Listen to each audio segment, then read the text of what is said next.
Request చేస్తున్నాము sir.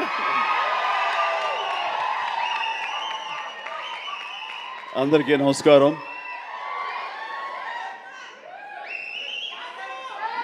కొన్ని ఫంక్షన్స్కి రావటానికి ఎంతో ఉత్సాహంగా ఉంటుంది. వాళ్ళు పెద్దవాళ్ళ చిన్నవాళ్ళ ఎలాంటి వాళ్ళ నేను చూడనది. ప్రేమతో పిలిస్తే కనుక ఎస్ వస్తున్నానే అంటుంది. నాకు ప్రేమ కావాలి, అభిమానం కావాలి. అలాంటిది ఇక్కడ అభిమానం నాకు చాలా నిండుగా మెండుగా లభిస్తుండటంలో చూస్తున్నారుగా. ఇక్కడ ప్రతి ఒక్కళ్ళు అంత ప్రేమ కురిపిస్తుంటే ఇది ఆస్వాదించడానికి నేను వచ్చినందుకు నాకు చాలా చాలా సంతోషంగా ఉంది. అండ్ ఈ రోజున మీతో పాటు ఇలా షేర్ చేసుకోవటం అండ్ ఇక్కడ మీరు ఇంత ఉత్సాహంగా వచ్చి ఈ ఫంక్షన్ని ఇంత వైబ్రెంట్గా ఇంత ఉత్సాహంగా ఇది జరగడానికి కారణమైనటువంటి మీ అందరికీ కూడా నా మనస్ఫూర్తిగా నా సంతోషాన్ని అభినందనలు తెలియజేస్తున్నాను. మొన్న పాండమిక్ కోవిడ్ సమయంలో అది ప్రపంచంలో చాలా వ్యవస్థల్ని చాలా రంగాల్ని అతలాకుతలం చేసింది, కన్ఫ్యూజ్లో పెట్టేసింది, భవిష్యత్ ఏమిటో తెలియని అగమ్య గోచరంలో పెట్టింది. అలాంటి పరిస్థితిలో సినిమా రంగం కూడా ఏమైపోతుంది అనే ఒక డోలాయమాన పరిస్థితిలో ఉన్నప్పుడు చూస్తే నిజంగానే అందరూ ఓటీటీలకి అలవాటు పడిపోయారు. అది భాషలకు సంబంధం లేకుండా ఏ భాషా చిత్రాలు సరే చూసి వాళ్ళకి ఎక్స్పోజర్ చాలా ఎక్కువ వచ్చేసింది.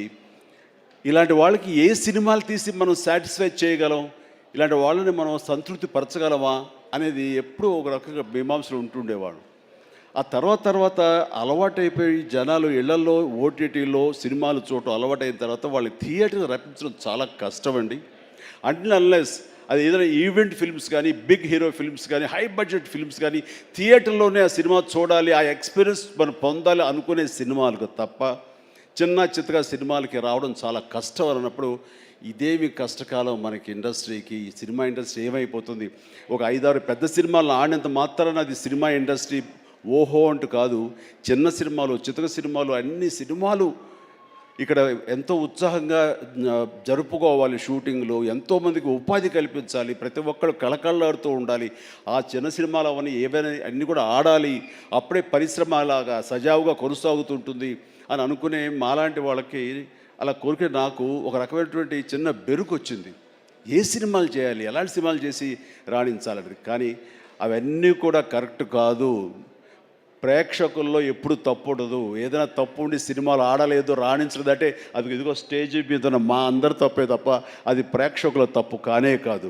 అది ఉదాహరణగా ఈ సంవత్సరం 2024లో ఆరంభంలో ఇక్కడ ప్రశాంత్ వర్మ ఉన్నాడు, తను సజ్జా తేజ వీళ్ళు చేసినటువంటి సినిమా హనుమాన్, ఆ సినిమాతో శుభారంభం అయింది.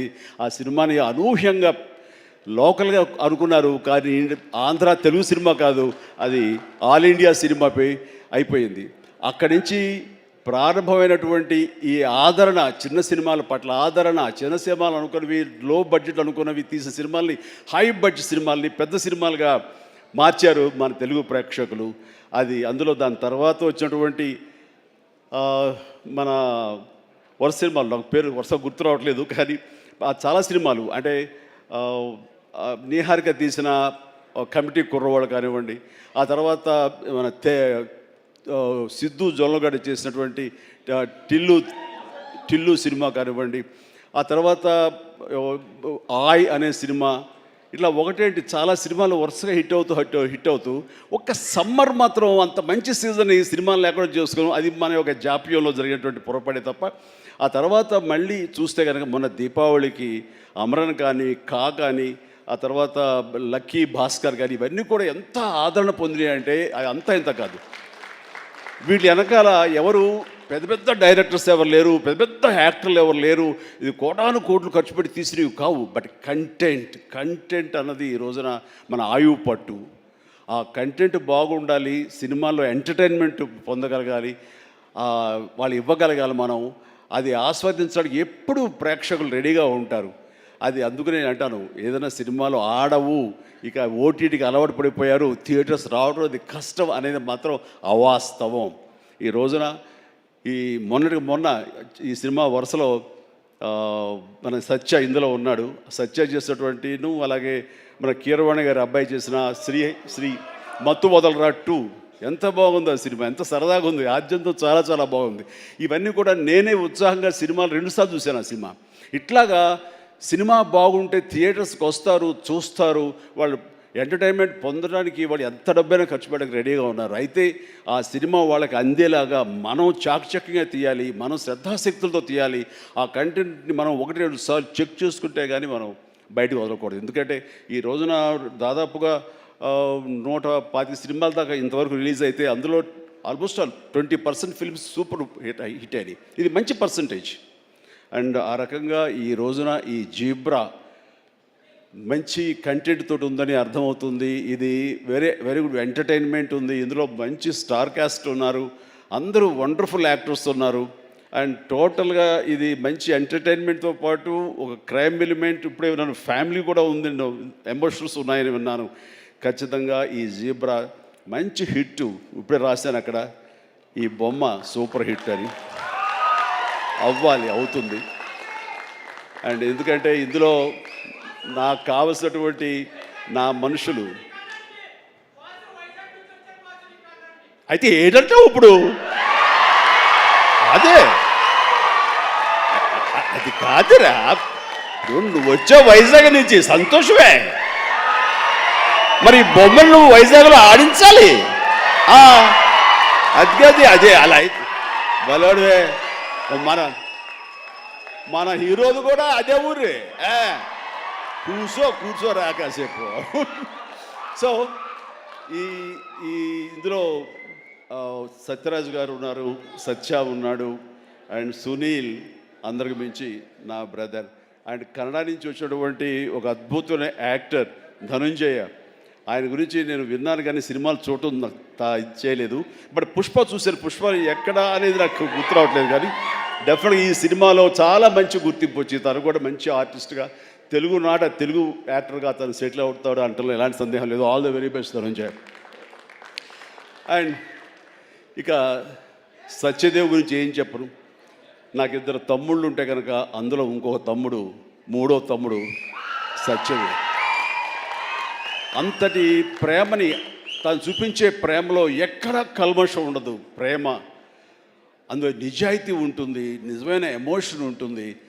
తను ఇందాక చెప్పినవన్నీ కూడాను అన్ని సత్యాలు. ఎందుకంటే నాకు అతను చూడగానే అతనిలో ఒక స్వచ్ఛత ఉంటుంది సార్, ఆనెస్ట్, సిన్సియర్. అది మాత్రం చాలా అద్భుతం. ఎక్కడ కృతకంగా ఉండదు, ఇంప్రెస్ చేయాలని మాట్లాడడు, అనుకున్నట్టుగా ఎగ్జిబిట్ చేస్తాడు, చెప్తాడు. అది చాలా మనకి మనసుకు హత్తుకుంటుంది. నేను ఫస్ట్ టైం ఈ పాండమిక్లోనే ఒక సినిమా చూసాను. సినిమా పేరు నాకు గుర్తురావట్లేదు. ఏ సినిమా అది? Bluff master. తన నేచర్కి వ్యతిరేకమైన టైటిల్ అది. సో బ్లఫ్ మాస్టర్ అనే సినిమా నేను చూసినప్పుడు తర్వాత ఇంకో సినిమా కూడా చూశాను వరుసగా. ఎవరి యాక్టర్ చాలా ఇంటెన్సివ్ పెర్ఫార్మెన్స్ చేస్తున్నాడు, టచ్ ఆఫ్ క్లాస్గా ఉంది. అండ్ మన తెలుగు మనిషిలాగా అనిపించలేదు. బహుశా అతనికి డబ్బింగ్ వాయిస్ ఇచ్చారు, ఎందుకంటే వాయిస్లో అంత రిచ్నెస్ ఉంది, అంత క్లారిటీ, అంత నీట్గా ఉందంటే మంచి డబ్బింగ్ ఆర్టిస్ట్ తోటి తనకి డబ్బింగ్ చెప్పించుంటారు. కాబట్టి ఎవడో బయట వ్యక్తి అయి ఉంటాడు. ఏ యాక్టర్, ఏ కన్నడనా ఇంకోటి అనిపించేది. అని ఎవరితో మాట్లాడుతూ లేదండి మన వైజాగ్ అబ్బాయి అన్నాడు. మనూరి అంటారా, మన వైజాగ్ అబ్బాయి అని చెప్పేసి అన్నారు.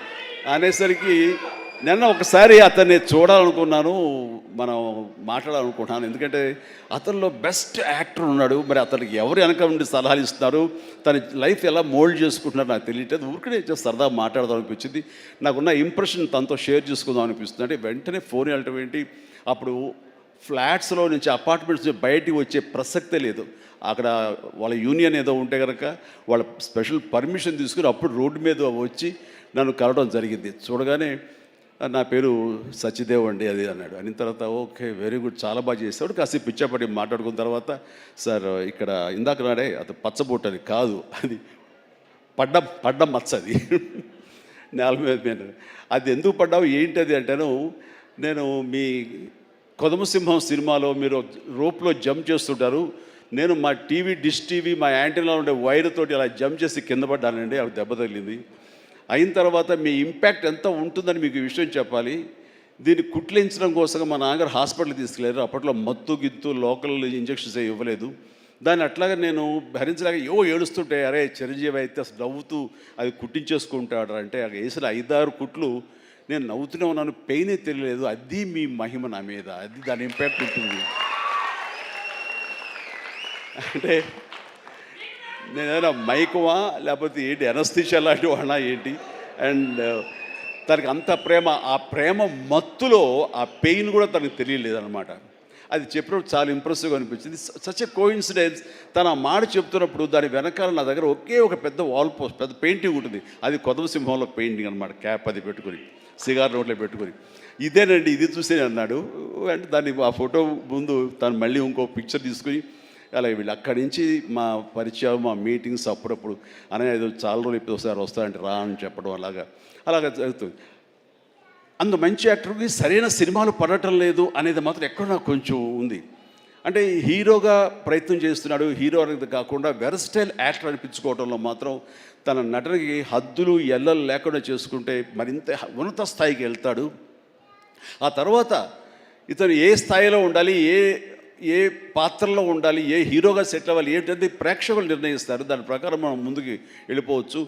అంటూ గాడ్ ఫాదర్లో ఎవరో నార్త్ హీరోస్నో లేకపోతే ఇంకో హీరోస్నో బయట లాంగ్వేజ్ హీరోస్నో తీసుకొస్తే మనకింత పొటెన్షియల్ ఉన్న ఒక ఆర్టిస్ట్ ఉన్నాడు, అతన్ని ఆ క్యారెక్టర్ పెట్టుకుందాం అన్నంటే కొంచెం రెసిస్టెన్స్ వచ్చింది. ఎందుకంటే మన వాళ్ళు అనగానే లోకువ. కానీ అతని పొటెన్షియాలిటీ, అతని టాలెంటు, అది ఎలాగా డెలివరీ చేస్తాడో తెలిసి నాకు ఐఎమ్ వెరీ మచ్ కాన్ఫిడెంట్ ఆ యొక్క నాకు ఎదురుగా నిలబడే పాత్రలో చాలా అత్యద్భుతంగా చేయగలడని చెప్పేసి ఆ సినిమాలో నేను చెప్పాను కాబట్టి స్ట్రాంగ్గా ఒప్పుకున్నారు. ఇందాక తను చెప్పినట్లుగా తను అంతకంతగా ఆ దాంట్లో రాణించాడు, మెప్పించాడు, ఒప్పించాడు. ద ఫెంటాస్టిక్ పెర్ఫార్మెన్స్ ఇచ్చి ఆ సినిమా అంత ఎత్తుకు వెళ్ళటానికి, ధీటుగా నాకు నిలబడి చేయడానికి తను కారణం అయ్యాడు. అలాంటి సత్యదేవ్ నా నమ్మకాన్ని నిలబెట్టాడు. ఇందాక అది ఆ మాట తను అన్నప్పుడు మనస్ఫూర్తిగా దాన్ని నేను ఆహ్వానిస్తున్నాను, ఆస్వాదిస్తున్నాను. అండ్ తనకి ఇంకా ఎంతో మంచి బ్రైట్ ఫ్యూచర్ ఉంది. ఎందుకంటే సత్యదేవ్ లాంటి వెర్స్టైల్ యాక్టర్స్ మనకి తెలుగులో కరువైపోయారు. తను పరిధిని లిమిట్ చేసుకోకపోతే, ఎక్స్పాండ్ చేసుకుంటే బోల్డ్ అయిన అవకాశాలు తనకు వస్తాయి నేను చూస్తాను కూడాను. అండ్ అలాంటి ఈ సినిమాలో తను ఒక మాస్ హీరోగా కామెడీ తోటి, చాలా చక్కగా సెటిల్డ్ కామెడీ తోటి, ఒక యాక్షన్ తోటి ఈ సినిమాలో తనకి మంచి భవిష్యత్తు మళ్ళీ ఏర్పడుతుందని నేను భావిస్తున్నాను. అండ్ నా తమ్ముడుగా సత్యదేవ్కి ఆల్ ద వెరీ బెస్ట్ చెప్తూ ఈ సినిమా తనకి అద్భుతమైన విజయం చేకూరాలి. Please God bless really.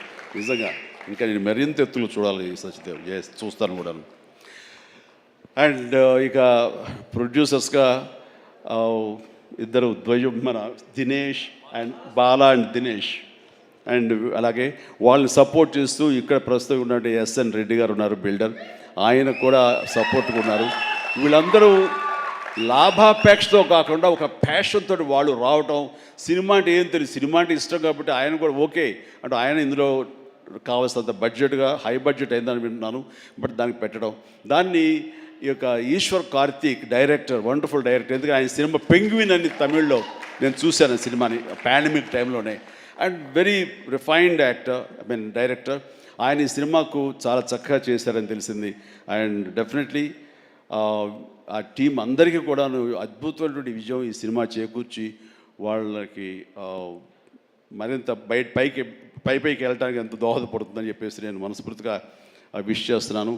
And అలాగే హీరోయిన్స్ వాళ్ళకి అంటే ప్రతి ఒక్కరికి, టీంలో ఉన్న ప్రతి ఒక్కరికి నా హృదయపూర్వక అభినందనలు తెలియజేసుకుంటూ నాకు ఈ అవకాశం ఇచ్చేందుకు ధన్యవాదాలు తెలియజేస్తున్నాను. All the very best. ఒక్కసారి వేదిక మీదే ఉండవలసిందిగా రిక్వెస్ట్ చేస్తూ ఆహా శ్రీనివాస్ గారిని కూడా వేదిక మీదకి రావాల్సి